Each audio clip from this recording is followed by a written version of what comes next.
आदाब दोस्तों, मैं आपके साथ जफर सिद्दीकी। आप देख रहे हैं पीआरबी। दोस्तों, लोकसभा चुनाव ने तो बीजेपी की नींदें उड़ाई थी।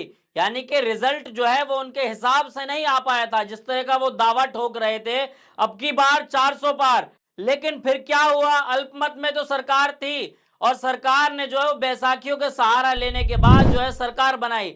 और फिर उसके बाद चोट के बाद चोट, यानी कि विकेट के बाद विकेट जो है वो लगातार गिरता नजर आ रहा है। और हमने आप लगातार आपको इन मुद्दे पर जो हम खबर दिखा रहे हैं, हमारा चैनल लगातार इस पर निगाहें बनाए हुआ है कि उपचुनाव में फिर जो कुछ हुआ, यानी कि आज जो नतीजा है, आज की भी खबर हमने आपको दिखलाई कि जिस तरीके से भाजपा ये सोच रही थी कि लगभग 10 सीटें हम लाएंगे, लेकिन क्या हुआ, भाजपा के जो है वो होश उड़ गए जब आज के नतीजे आए। यानी कि भाजपा उन सीट से भी हार गई जहां से उन्होंने कभी सोचा भी नहीं था, यानी कि बद्रीनाथ की सीट हार गए। मतलब यह है कि राम मंदिर वाली सीट हारे थे पहले अयोध्या लोकसभा में, और अब उपचुनाव में जो है वो बद्रीनाथ की सीट हार गई। ये एक बहुत बड़ा जो है वो दुख है भाजपा को, क्योंकि भाजपा जो है वो हिंदू कार्ड पर काम करती है। ये कहती है कि हम हिंदू हितैषी है, यानी कि हिंदू कार्ड खेलने वाली सबसे बड़ी अगर पार्टी कोई है तो उसका नाम भाजपा है। उपचुनाव के नतीजे ने भाजपा की नींद उड़ा दी, बीजेपी का सुपड़ा साफ कर दिया, इसलिए क्योंकि 10 सीटें जो है वो इंडिया गठबंधन के पास आई है और 2 सीटें जो है वो उनके हिस्से में आई है। और जिस तरीके से ये खबर आई उसके बाद से भाजपा के अंदर जो सन्नाटा पसरा हुआ है।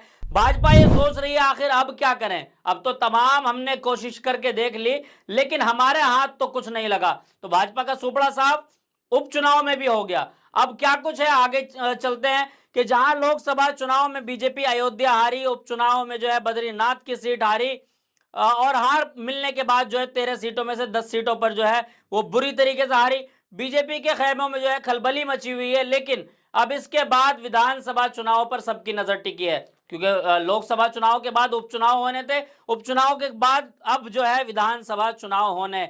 कई ऐसे राज्य हैं जहां पर विधानसभा चुनाव हो रहे हैं। हमने पहले भी आपको बताया, महाराष्ट्र है, झारखंड है, दिल्ली है और हरियाणा है। कई ऐसे राज्य हैं जिनमें जो है अब जो विधानसभा चुनाव होने, लेकिन अब तमाम पार्टियों की निगाहें जो है विधानसभा चुनाव पर टिकी है।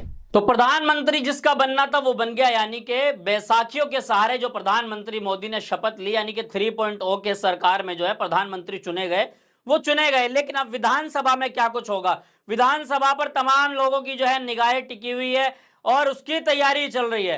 पिछले दिनों हमने आपको बताया था कि महाराष्ट्र की खबर दिखाई हमने आपको, और एक बड़ी खबर महाराष्ट्र से जब हम तक पहुंच रही है पेच, अब बड़ी खबर एक महाराष्ट्र से हम तक पहुंच रही है कि ममता बनर्जी जो बंगाल के मुख्यमंत्री है, उद्धव ठाकरे से उन्होंने मुलाकात की है। बड़ी खबर है अभी की, ब्रेकिंग, क्या उद्धव ठाकरे से मुलाकात की और चुनावी तैयारी को लेकर जो है चर्चा हो रही है। अब आप सोचिए कि इंडिया गठबंधन जो है वो लगातार मजबूत है, यानी कि हारने के बाद भी इंडिया गठबंधन नहीं टूटा है। अगर आप ये कहें कि इंडिया गठबंधन तो हार गया, बहुत सारी पार्टियों के साथ गठबंधन था, तो ऐसा नहीं है कि जो इंडिया गठबंधन है वो छोटा है। ऐसा नहीं है कि सिर्फ 3 पार्टियों का गठबंधन है, 38 घटक दलों का साथ उनके साथ भी है। तो एनडीए का जो घटक दल है वो भी अकेला नहीं है, यानी कि ये है कि उनके जो घटक दल हैं वो छुपे हुए हैं, और जो इंडिया गठबंधन के घटक दल हैं वो तमाम लोग जो है एक साथ एक स्क्रीन पर एक मीटिंग में बैठते हैं। ये फर्क है इंडिया और एनडीए के गठबंधन के अंदर। तो अब ममता बनर्जी की जो उद्धव ठाकरे से मुलाकात हुई है, कई बड़े मुद्दों पर चर्चा हुई। चर्चा की बात करें तो चुनाव को लेकर चर्चा हुई। बंगाल की मुख्यमंत्री है, उद्धव ठाकरे से जैसे ही मुलाकात हुई उसके बाद जो है ये मीडिया का एक मुद्दा बन गया। मीडिया सोच रही है कि अब उद्धव ठाकरे से मुलाकात होना यानी कि चुनाव में जो है एक अहम मजबूती की तरफ जाना है। चुनाव की तैयारी को लेकर चर्चा हुई। बंगाल की दीदी और आयरन लेडी कही जाने वाली, यानी कि वो कहती है ना कि मैं किसी से नहीं डरती हूं, और वाकई वो बड़ी मजबूती से चुनाव लड़ती है। और उन्होंने दावा किया था कि हम जो है तमाम सीटों पर अपनी जीत हासिल करेंगे। अगर मैं बात करूं, 4 सीटें थी उपचुनाव में और 4 की 4 सीटें जो है वो ममता बनर्जी यानी कि टीएमसी के पास आई है। तो मुख्यमंत्री ममता बनर्जी ने कहा कि ज्यादा दिन तक नहीं चलेगी मोदी सरकार। अब ये सोचिए कि बातचीत के दौरान जब ये बात कही गई कि ज्यादा दिन तक नहीं चलेगी, यानी कि खेला शुरू हो गया है। उद्धव ठाकरे और पवार से मुलाकात के बाद ममता बनर्जी का बड़ा दावा। लोकसभा चुनाव के नतीजे आए, लेकिन लगातार हम आपको यही दिखाते रहे कि एक के बाद एक विकेट किस तरीके से गिर रहा है, यानी कि एनडीए का जो है गिरता, किस तरीके से एनडीए का जो है वो टूटता हुआ हिस्सा नजर आ रहा है। और इंडिया हारने के बाद भी एक साथ है, यानी कि जो इनके लोग हैं, अखिलेश यादव हो, चाहे वो आम आदमी पार्टी के अरविंद केजरीवाल हो, आज भी जब जीत हुई तो उन लोगों ने कहा कि आज इंडिया की जीत हुई है। तो एक बड़ी बात है कि हार के बाद भी अगर कोई गठबंधन जुड़ा हुआ है, ये एक बहुत बड़ी बात होती है। तो जिस तरीके से इंडिया गठबंधन मजबूती के साथ जो है वो फाइट कर रहा है और उन तमाम सीटों पर जीत हासिल कर रहा है जो पहले से जो है जिन पर भाजपा का कब्जा रहा है। कई सारी सीटें ऐसी थी जहां पर भाजपा का कब्जा था, लेकिन इस बार वहां से कब्जा हट गया। और बड़ी बात यह है कि कई मंत्री भी आ रहे हैं, यानी कि 11 मंत्री जो है वो भाजपा के चुनाव लड़े थे विधानसभा लोकसभा चुनाव में, और जिसमें से 7 मंत्री जो है वो हारे। मंत्री में एक बड़ी हाईलाइट मंत्री रही जिनका नाम जो है स्मृति ईरानी है, उनका बंगला भी खाली कराया गया। तो अब जो है विधानसभा तैयारी के बीच जो है ममता बनर्जी की जो मुलाकात है, कहीं ना कहीं ये इंडिया गठबंधन को और मजबूत करती नजर आ रही है। तो ममता बनर्जी की मुलाकात जो है वो कहीं ना कहीं तमाम बीजेपी के अंदर जो है ये कह सकते हैं कि खलबली मचा दी है कि किस तरीके से ममता बनर्जी ने जो है ये कहा कि ज्यादा दिन तक नहीं चलेगी। लालू यादव जो बिहार के नेता भी रहे हैं, रेल मंत्री भी रहे हैं, उन्होंने भी ये कहा था कि अभी कुछ टाइम पहले उनकी भी खबर आई थी, उन्होंने एक अपडेट दिया था, उन्होंने बोला कि ये सरकार जो है वो 15 अगस्त तक गिर जाएगी। यानी कि कई बड़े जो राजनीतिक जानकार हैं, राजनीतिक जो है बहुत महारत हासिल रखते हैं, जिन लोगों ने बड़े लंबे समय तक राजनीति करी, वो तमाम लोग जो है दावे ठोक रहे हैं कि सरकार 5 साल नहीं चल पाएगी, और नहीं चलती हुई दिख भी नहीं रही है, क्योंकि लगातार हम आपको इसकी खबर दिखा रहे हैं कि किस तरीके से एक के बाद एक विकेट गिरता है। यानी कि महाराष्ट्र से हमने आपको खबर दिखाई थी अभी कुछ 2 दिन पहले कि महाराष्ट्र से किस तरीके से इनके एक मंत्री है जिनका नाम माधव किलहांकर है, इस्तीफा दे देते हैं। और भाजपा की नींव जो है वो जिन ईंट पर रखी गई है, वो ईंट यानी कि इस बार जो लोकसभा में जिन ईंट पर नींव रखी गई है, वो ईंट भी एक के बाद एक खिसकती नजर आती है, जिनका नाम चंद्रबाबू नायडू और नीतीश कुमार है। जबकि चंद्रबाबू नायडू एक लंबी लिस्ट जो है वो प्रधानमंत्री मोदी को जब सौंप के गए थे, जब भी हमने आपको खबर दिखाई थी, यानी कि हमारा चैनल जो है वो लगातार इन खबरों पर अपनी निगाहें बनाया हुआ है, जिन खबरों को मेन स्ट्रीम मीडिया नहीं दिखा रही है। लगातार हमारा चैनल जो है आपको ये खबरें दिखा रहा है कहां से किस तरीके से विकेट गिर रहा है और किसके बाद क्या होने वाला है,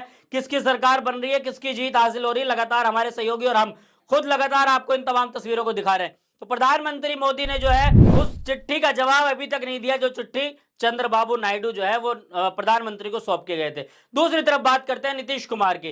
नीतीश कुमार ने भी एक लंबी लिस्ट जो है वो प्रधानमंत्री को भेज दी है, और बड़ी बात यह है कि नीतीश कुमार उन तमाम नेताओं से मुलाकात कर रहे हैं जो एनडीए का हिस्सा है। अब आप सोच रहे होंगे एनडीए के हिस्से से नीतीश कुमार का मिलना और उससे मतलब क्या दर्शाता है, यानी कि नीतीश कुमार जो है उन तमाम लोगों से जो दूसरे भी दलों के यानी कि जिनकी दूसरी पार्टियां हैं, उन तमाम लोगों से मुलाकात कर रहे हैं। एनडीए का हिस्सा है, यानी कि उन्होंने मंत्री की शपथ भी ली है, उसमें चिराग पासवान हो, चेतन राम मांझी हो, ये वो लोग हैं जो दूसरी पार्टियां हैं, लेकिन वो एनडीए का फिलहाल हिस्सा है। उन तमाम लोगों से मुलाकात कर रहे हैं। उन तमाम लोगों से मुलाकात के बीच जो बात बन रही है उसका सिर्फ एक ही मकसद है कि तमाम बिहार के नेता जो है वो इकट्ठे होकर इस बात पर मोहर लगा चुके हैं कि बिहार को विशेष राज्य का दर्जा मिलना चाहिए। अगर विशेष राज्य का दर्जा बिहार को नहीं मिला तो जिस तरीके से दूसरे दलों के साथ नीतीश कुमार की जो है बैठक का दौर जारी है, ये किसी भी वक्त प्रधानमंत्री मोदी का हाथ छोड़ देंगे। और प्रधानमंत्री मोदी का चंद्रबाबू नायडू और नीतीश कुमार ने अगर साथ छोड़ दिया तो भरी संसद में सरकार गिर जाएगी।